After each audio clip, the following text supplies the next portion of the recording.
Assalamualaikum warahmatullahi wabarakatuh. Perkenalkan, saya Nabila Nailil Faizah dari kelas 5B Prodi PGMI dengan nomor absen 23 dengan NIM 1860205222179. Di video kali ini saya akan memaparkan jawaban dari soal UAS pembelajaran TIK yang telah diberikan Bapak Muhammad Ja'far Shodiq. Yang pertama yaitu peran teknologi dalam pembelajaran.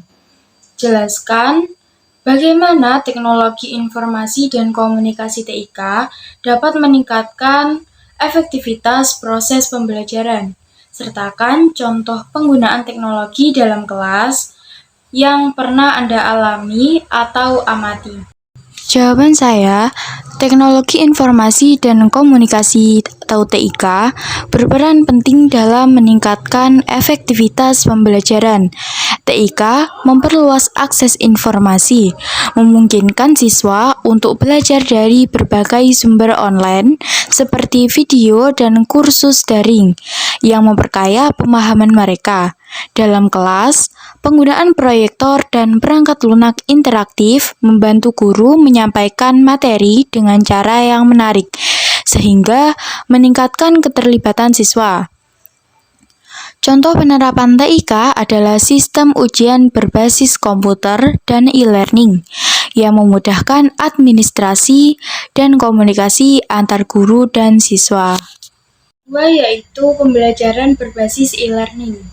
Yang poin A yaitu apa yang dimaksud dengan pembelajaran berbasis e-learning, dan yang B yaitu sebutkan 3 kelebihan dan kekurangan pembelajaran berbasis e-learning dalam konteks pendidikan tinggi. Jawaban poin A.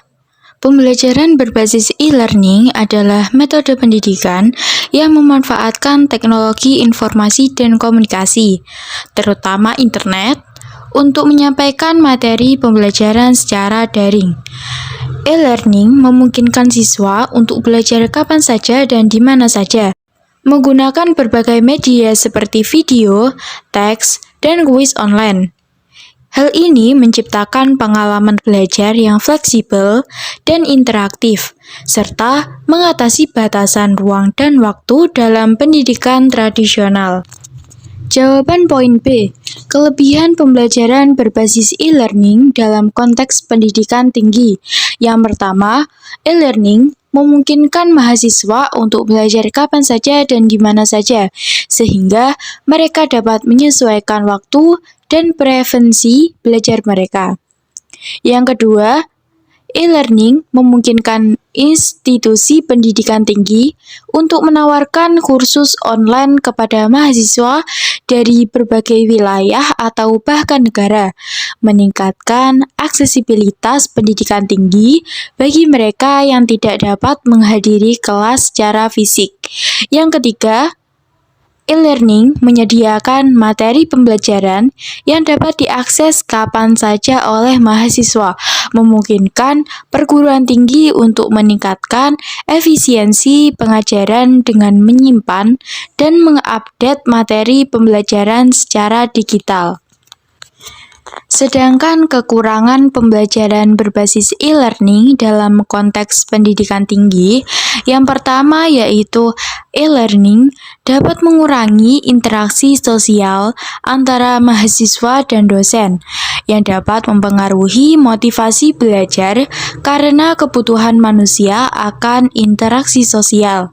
Yang kedua, e-learning memerlukan akses internet stabil dan perangkat yang memadai, sehingga mahasiswa harus memiliki keterampilan teknologi yang cukup untuk menggunakannya secara efektif.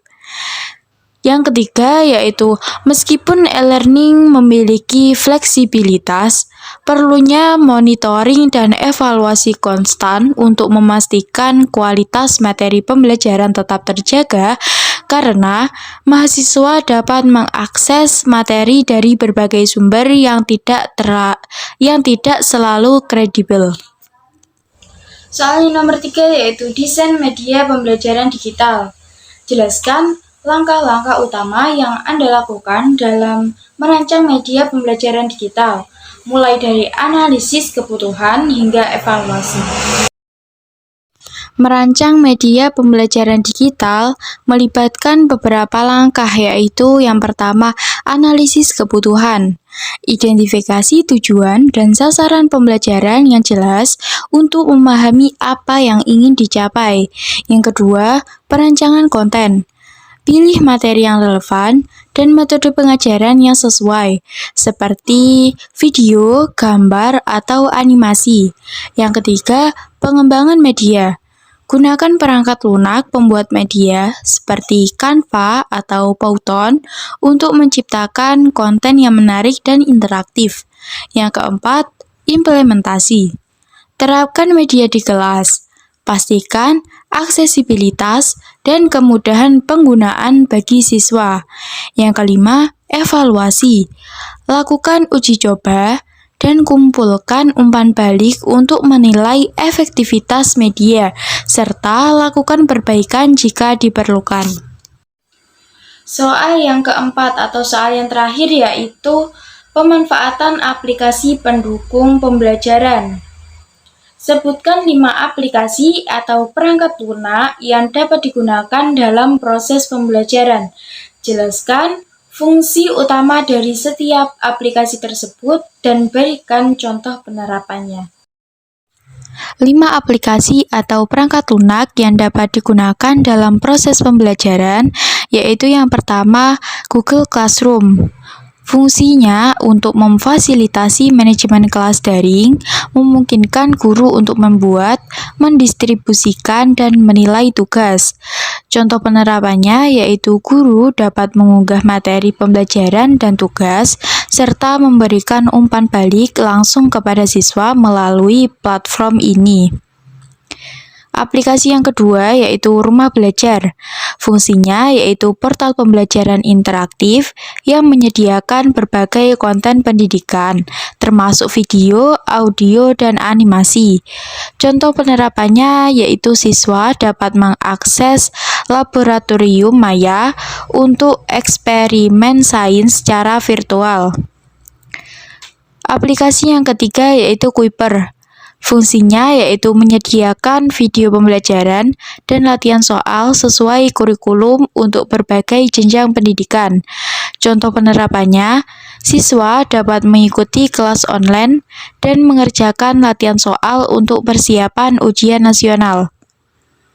Aplikasi yang keempat yaitu Kelas Pintar. Fungsinya menawarkan metode belajar interaktif dengan fitur learn, praktif, dan tes untuk semua jenjang pendidikan. Contoh penerapannya, siswa menggunakan fitur tes untuk melakukan evaluasi pemahaman setelah belajar materi baru. Aplikasi kelima yaitu Quizizz. Fungsinya, aplikasi Quizizz interaktif yang memungkinkan guru membuat dan mendistribusikan kuis kepada siswa. Contoh penerapannya, guru memberikan kuis sebagai evaluasi pemahaman siswa setelah menyampaikan materi pembelajaran di kelas. Sekian pemaparan jawaban yang dapat saya sampaikan. Kurang lebihnya mohon maaf. Wassalamualaikum warahmatullahi wabarakatuh.